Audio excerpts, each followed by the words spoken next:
Thank you for being here.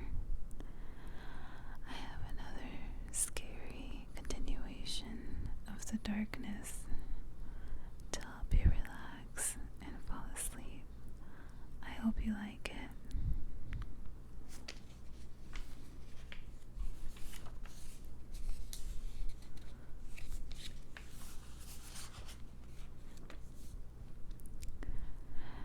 Dia lay on her bed that morning, unable to think of anything but Steve.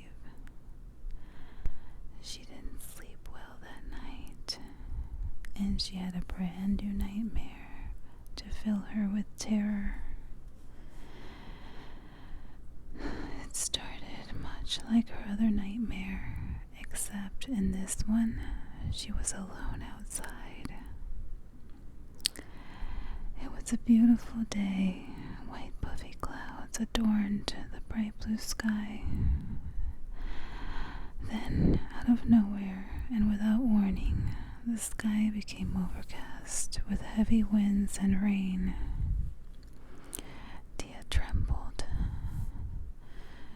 She couldn't find a way back in the house. Then at a distance, she saw Steve walking towards her. It terrified her, and she began running away from him. He caught her, grabbing her tightly. She gasped and squeezed her eyes shut. She wanted to scream, but then he whispered in her ear, "I'll come back for you when you least expect it. You may be thinking of Mark, Sean, or Jay, but I'll be the one to catch you and whisk you far, far away." At that moment, she jumped up out of her sleep, instantly relieved it was only a dream. She was alone in the room. Mark must have been downstairs already.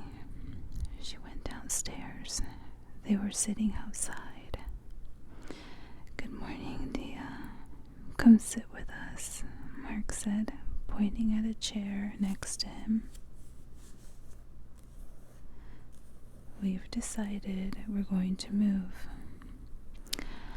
I was upset yesterday, but after giving it some thought, I think Sean is right. Moving might be my bias sometime. Especially if you don't use your power," Mark said. Dia nodded, crossed her legs, and tried hard not to fidget with her necklace.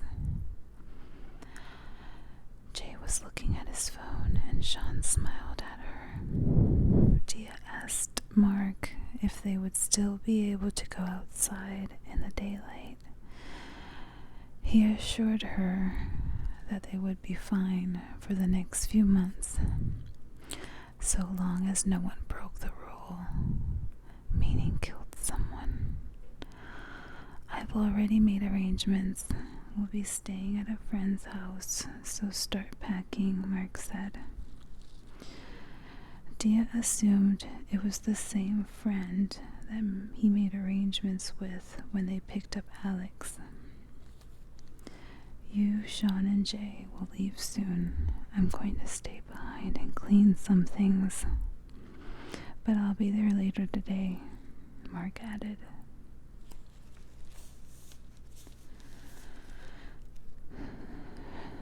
She wondered if he was staying to make sure there was no evidence of Alex and good vibes left behind. "Isn't there something else we can do some other way?" Dia said while covering her face with her hands and sighed. "We've thought of every possible way to keep you safe," Sean said quietly. "Right now, this is the best way." Dia shook her head. "I don't agree. But whatever," she muttered. Mark stared at her. She sensed he was trying to read her thoughts, but couldn't. Although her thoughts were muffled to them Once in a while, they would be able to decipher a word or two. Last night, he drank a lot of her blood, and sometimes that helped. "You're worried about Steve finding you, I know," Mark said. Tia wiped a tear and said, "What happens when he does?" "Don't worry about that, Tia. Let us take care of him," Jay said. Mark and Sean both nodded. Tia breathed a sigh of relief. Then she went in the house and began to pack some of her things. Once she finished packing, Jay loaded her 2 large suitcases and the rest of their things in the trunk in a hurry. Sean was already in the car. "See you later," Tia told Mark, then kissed him and got in the car. They drove from Annapolis to McLean, Virginia. It took about an hour to get there. During the ride, Tia kept slipping in and out of sleep. She tried to stay awake because any time she fell asleep, she dreamt of Steve.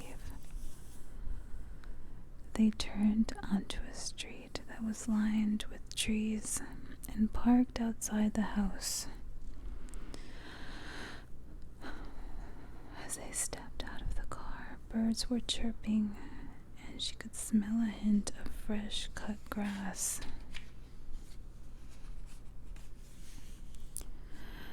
It was an elegant, large, contemporary house.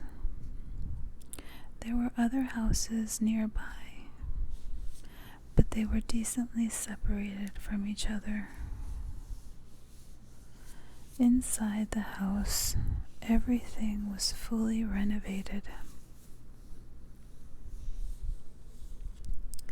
Clean and stylishly decorated. The back of the house was surrounded by trees. The master bedroom gleamed with luxury.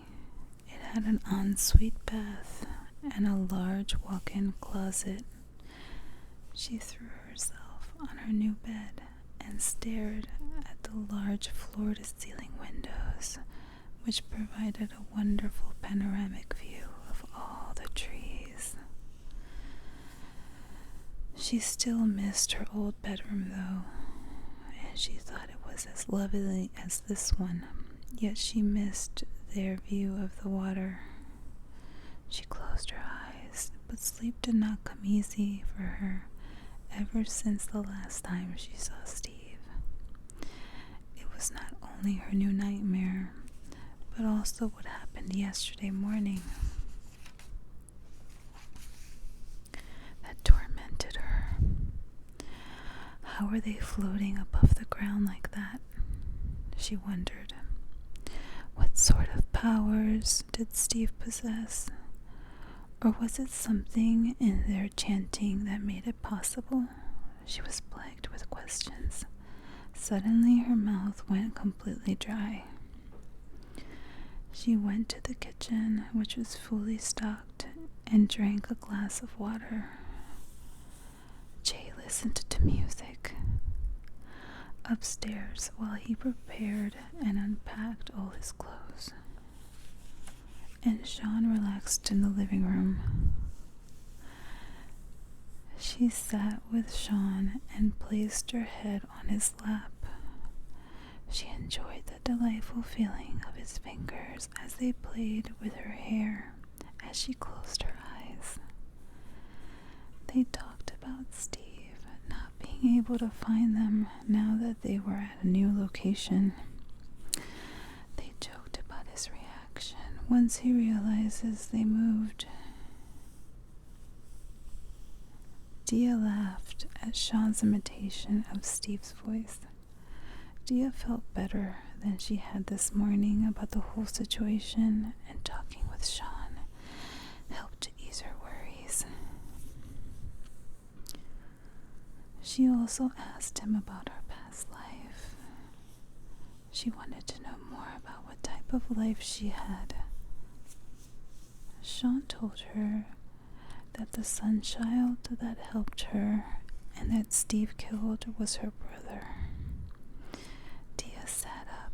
My brother? She asked in amazement. Sean nodded. He rescued you countless times.